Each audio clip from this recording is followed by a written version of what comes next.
Good morning, everybody. This is David Knox coming to you live on, this is going to be an administrator webinar. We do not have managers on this one, and it's Monday, October 9th, 2017. So welcome to the webinar. Let me give you a quick overview of what we're doing today. First of all, the next webinar, it's going to be recording again, which leads me to I believe from this day forward, I'm going to just do recorded webinars, and I'll release them probably on the first Monday, just as we've done before.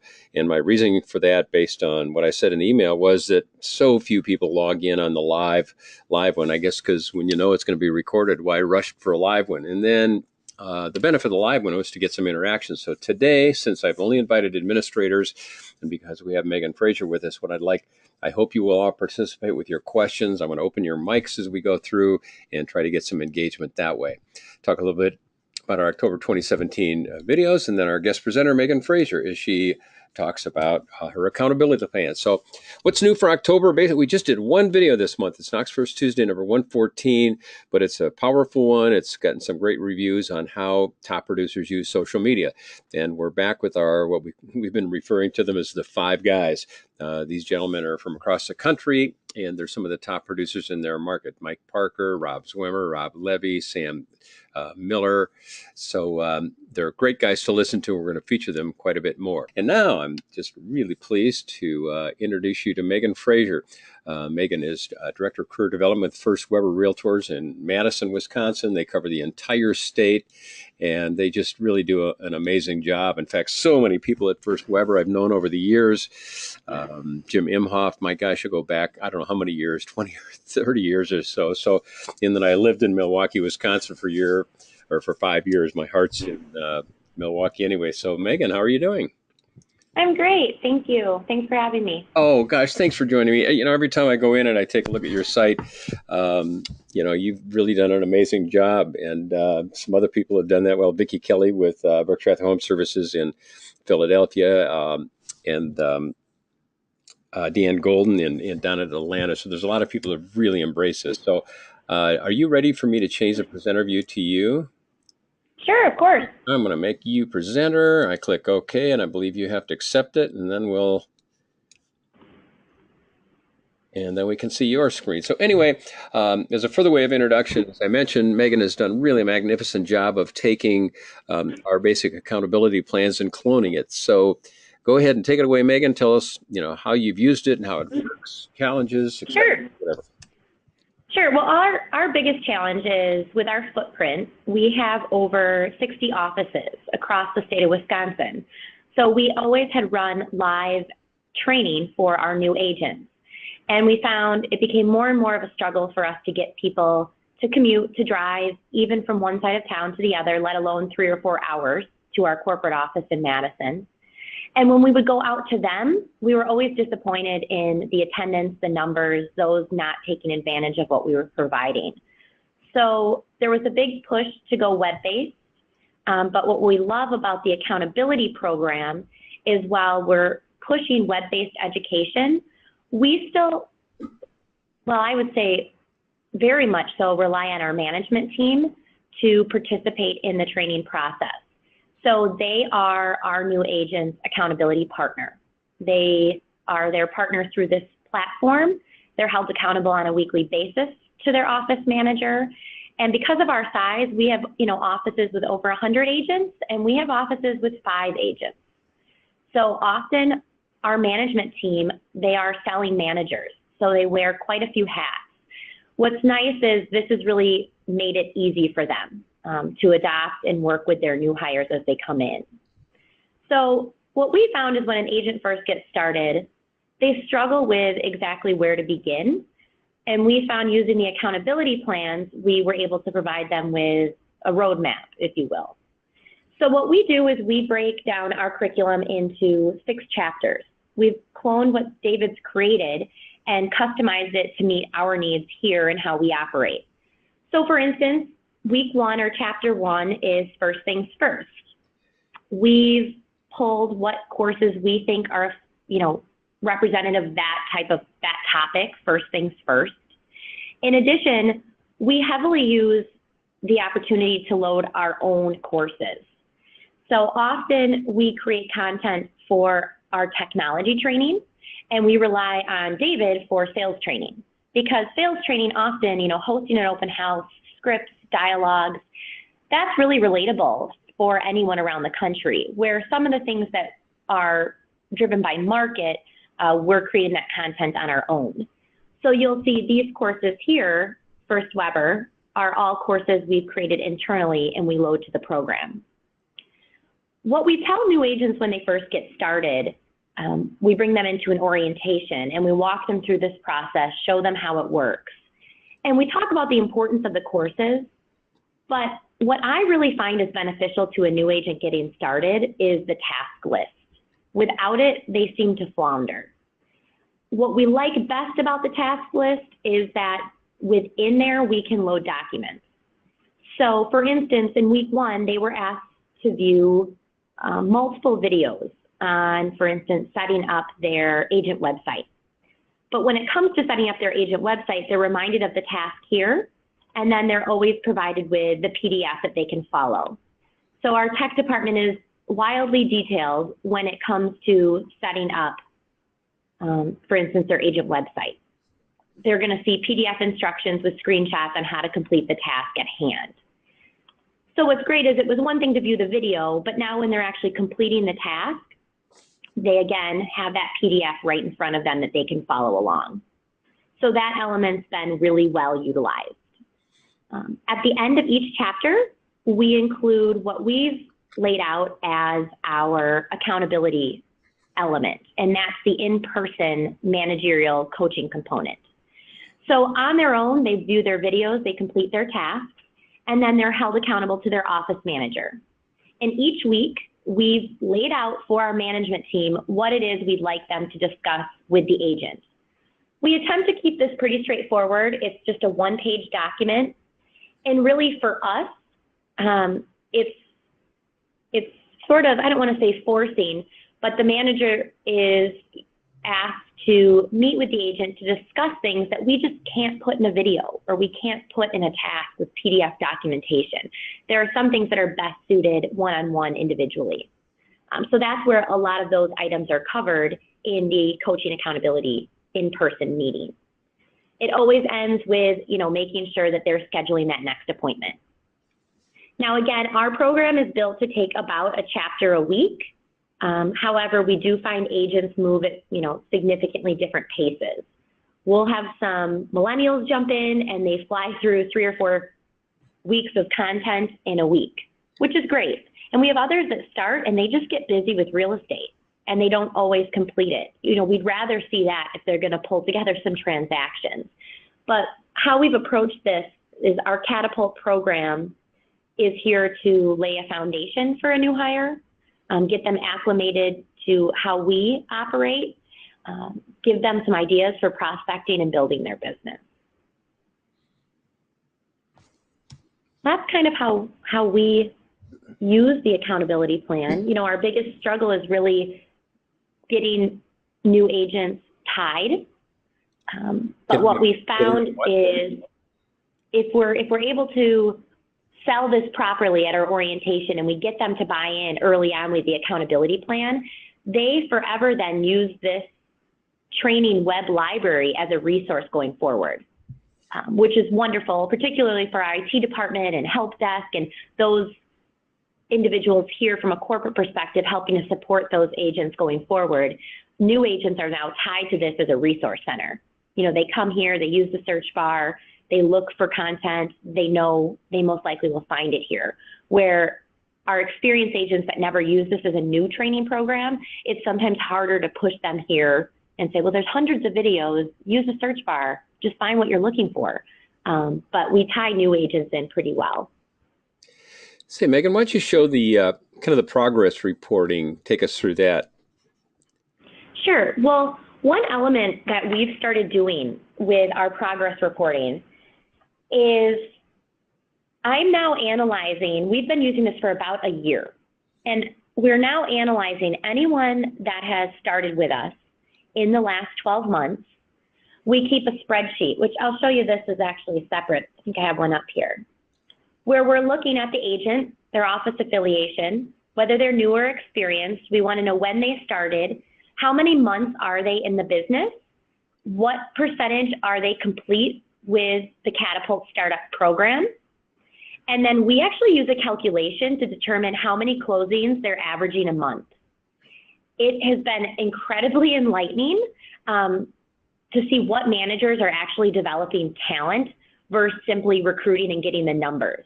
You know, it's one thing to get a new hire in the office signed up, but then to actually develop them into someone, you know, closing 3 deals or 7 deals in 6 months and and flourishing. So we're even looking at potentially tying that number into our agents, our management team's compensation plan. That's how far we've found it to be beneficial. And our focus wants to be on, you know, developing agents, not just hiring. Wow, impressive. But from our accountability perspective, of course, our managers, I find, probably don't utilize the progress reporting as much as they potentially could. We're looking at it from a corporate perspective very regularly.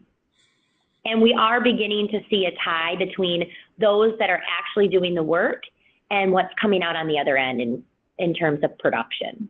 Yeah, show that again. That's a really, obviously, most important link ever. So on that Excel spreadsheet, tell me some of the trends you've seen. Can you show me some of them? So it's still relatively fresh, as I mentioned, because some of our offices really are only hiring a few people a year. So it's hard to come to a solidified number. But we'll have certain offices that are doing relatively well. You know, this office here, they're closing at least almost, 1 transaction a month. That would, we're comfortable with that. We feel good about that. Where an office that is sitting here, they're not even closing, 1 on average. Although if you really look at the details, some of these people have only been in the business a month or 2. So we really have to give them time. Okay. And has there been a correlation between the completion of the Catapult versus that production? Does that show up here, or is that what you were just showing? It does. With this, what we'll look to is to say, okay, when people, it depends on how we want to sort the spreadsheet.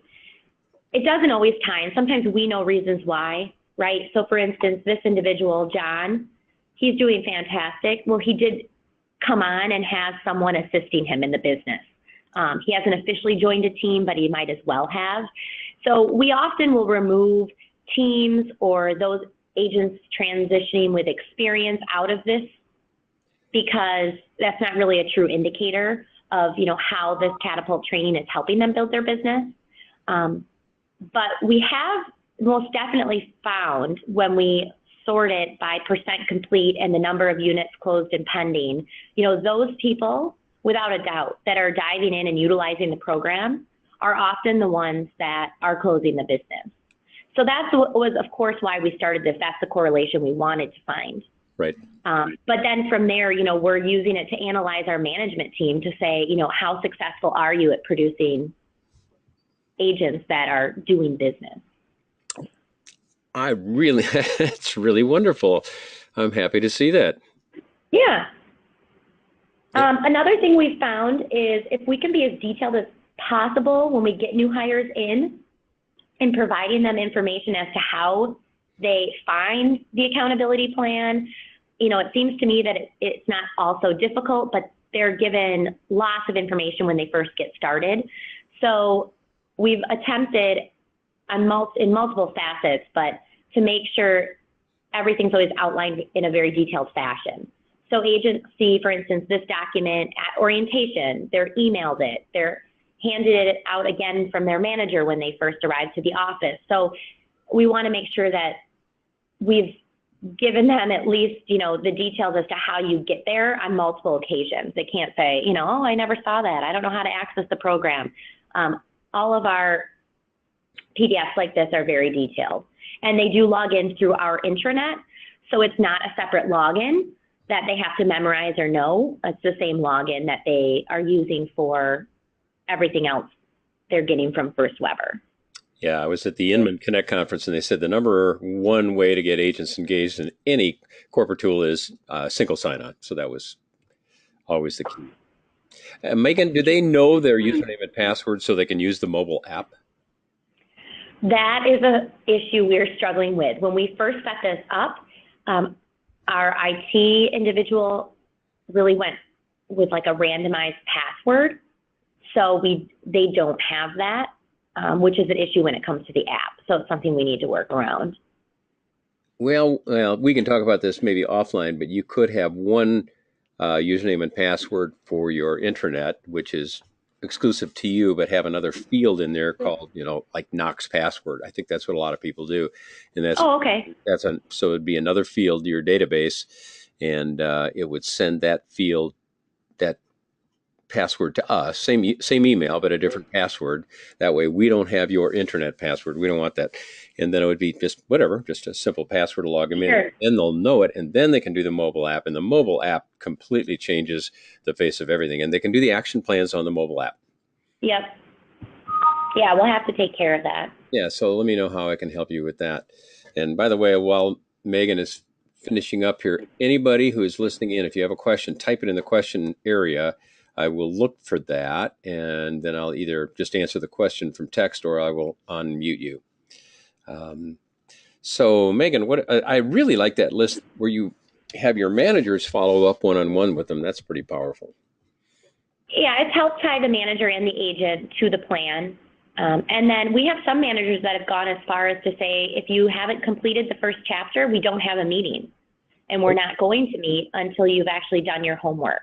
We do also incorporate homework into the accountability plan, as in creating their listing presentation, creating a buyer presentation, running a market analysis. That's always incorporated into the accountability plan and then brought up in the one-on-one meeting. They're to bring it to the manager to say, here's my listing presentation. What do you think? What's your feedback?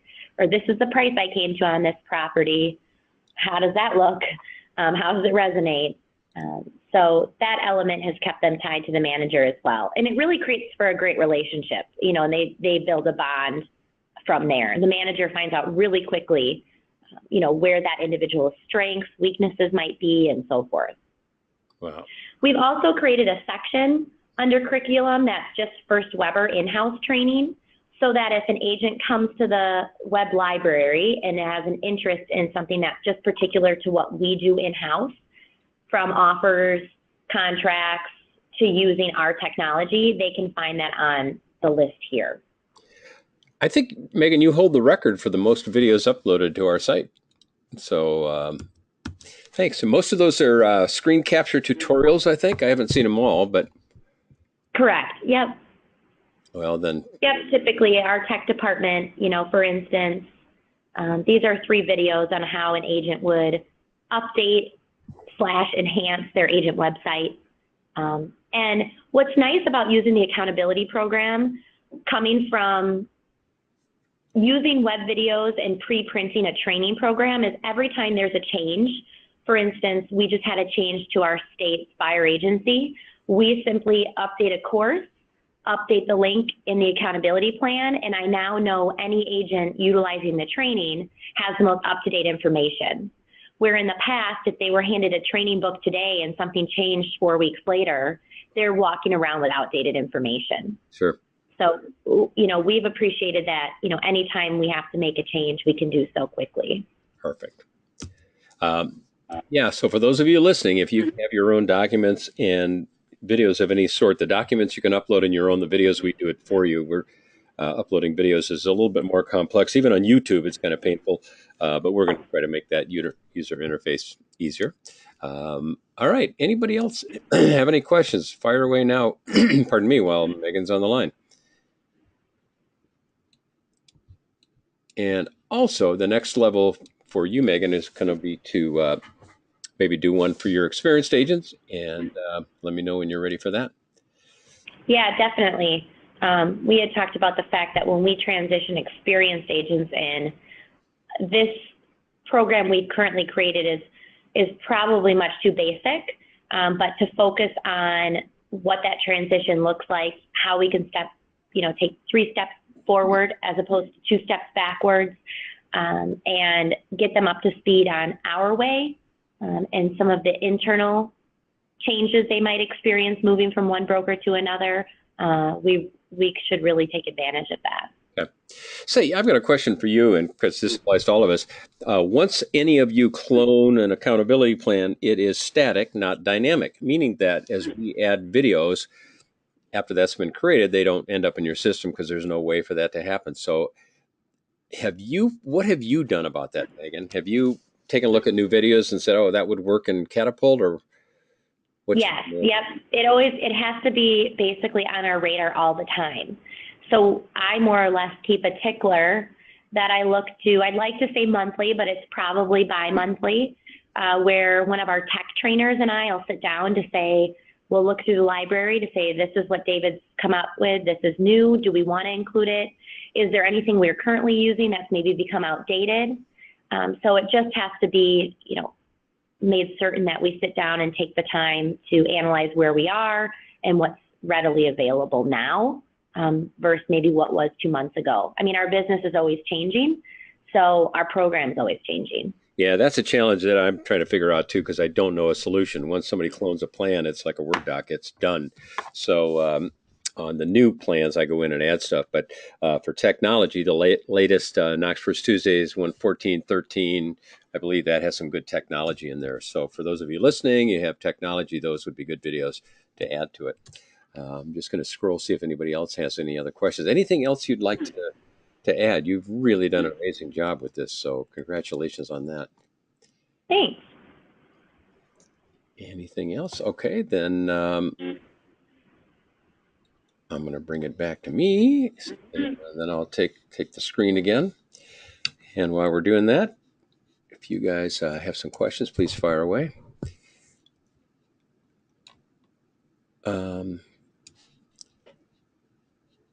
Sorry, guys, I got to make myself the presenter again. That's what I got to do. There we go. Show my screen. Great. Well, Megan, thank you so much for putting this presentation on. I've been trying to get you on for quite a while, and we had to do a schedule change just because your schedule matches exactly when we do our first Monday. So I appreciate your input. And I think there's a lot of people who have told me, said, you know what, your first Monday is right when I'm doing something. So I said, you know what, maybe I'll just switch to recording. And before I say goodbye to everybody, I want to let you know I'm going to be at the NAR convention. Megan, are you going to be there this year in Chicago? Gosh, you could almost walk to it. I know. Unfortunately, not this year. Oh, gosh. If anybody else is going, maybe type something into the questions or comments area. I'm going to be there, as I think it'll be year 31 for me. And for any of you who come by my booth at NAR, stop by. We'll shoot a custom video. We'll set up our nice camera, and the two of us can talk and make a video that you can give to your agents. You can post it in your site. You can put it on YouTube, do whatever you want with it. And these are the 2 sessions I'm going to be doing. For managers, I'm going to do I Practice, You Practice, talking about role playing. I'll do that on Saturday. And then on Sunday, I'm going to teach agents how to get more leads from their open house. I'm just going to check and see if there's any other. Charles, you're going to be there. So, well, to all of you, to Megan, first of all, thank you very much for participating today. To all of you, thanks for being members of Real Estate Training by DavidKnox.com. And if you'd like some help setting up your accountability plans or customizing it, you let me know. I'd be glad to help you. So thank you all, and have a good rest of your day.